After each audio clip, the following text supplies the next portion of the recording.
Cleveland Magbanwa and welcome to my vlog. Good day everyone! I'm back again and for this video I'm going to discuss the different topics or the following questions for week 3. So without further ado, let's start it. Let us first give answer for linguistic universal. When we say linguistic universal, it is a term that refers to the shared properties of language. Regardless of the language, this can include things like grammar, sentence structures, and vocabulary. The idea is that all languages have these shared properties because they're all evolved from a common ancestor's language. For instances, the word hello. It has become a linguistic universal because it's used in so many different languages and culture across the world. Next in line, we have the universal grammar or the UG. Universal grammar is a theory that attempts to explain how human language is structured. It's a field of study that has been around for more than 100 years and it has been tested through multiple studies and experiments. However, the UG tries to understand how humans are able to produce complex sentences with very little effort on their part, and also how they can understand the meaning as well of those sentences even if they have never heard them before. So that is UG. This theory was first proposed by Noam Chomsky in the 1950s, but it wasn't until the 1980s that it became widely accepted as legitimate scientific theory. That is for universal grammar.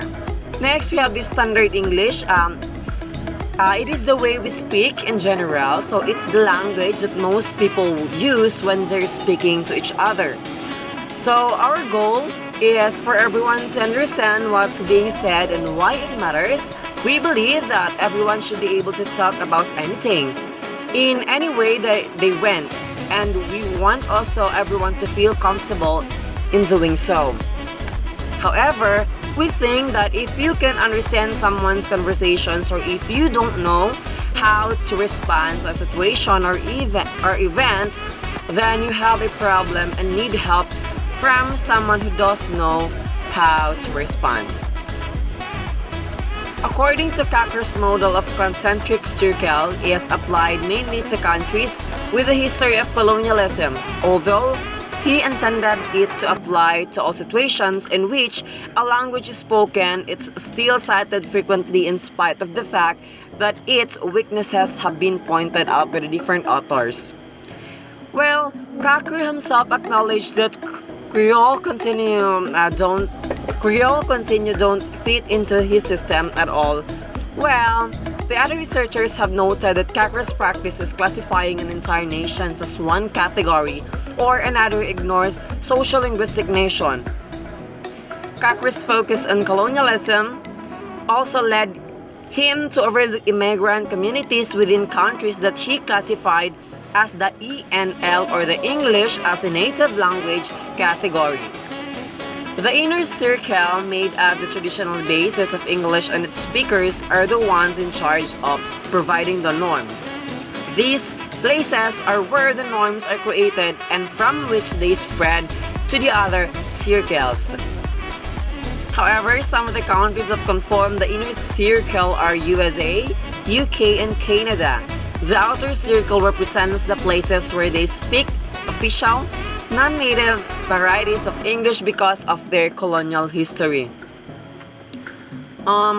In line with this, the speaker of these places are the ones who challenge the norms and develop them. They are mainly ESL, so some of the countries that belong to this circle are India, Pakistan, and Egypt. The expanding circle is made up by EFL or English foreign language speakers where English is not usually spoken. In this circle, the speakers have to follow the rules established by the inner circle and developed or challenged by the outer one. Some examples of countries that belong to these circles are China, Russia, and Brazil. Accent also is the way a person speaks or the way their voice is put together. It's usually distinguished by a region or an origin, but it can also be influenced by the culture or socio-economic status. Accents are often associated with nationalities or regions of the world, but they don't always have to be associated with those things.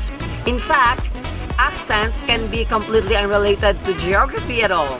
For example, the word car is accented in American English but in British English as car. Remember guys, car and car. Received pronunciations, RP is an accent found in the United Kingdom and other parts of the Commonwealth. RP is often used as a term for British English accents in general, but it also refers specifically to a subset of American English accents that developed in Great Britain during the 17th century. Next in line, number 6, we have English is the only official language of the United States and England, but there are many other varieties of the language as well. American English is the predominant variety of English throughout North America. It's also spoken in parts of Central America, Southern America, and the Caribbean. American English is characterized by its pronunciations, spelling, and vocabulary. British English is a major variety of English spoken in Britain and some former British colonies around the world. The British version of English differs from American English in several ways, including its spelling and its grammar structures. Australian English also is a variety of British English that has developed over time to suit its own cultural needs. It's often used interchangeably with British English by people who live in Australia but still speak it as their primary form of communication, most especially when they are at home or in a public forums. Next, we have the African American English. It is a sub-variety of American English. So the Philippine English or the Filipino English is known for its warmth and friendliness as well as its use of slangs and colorful expressions.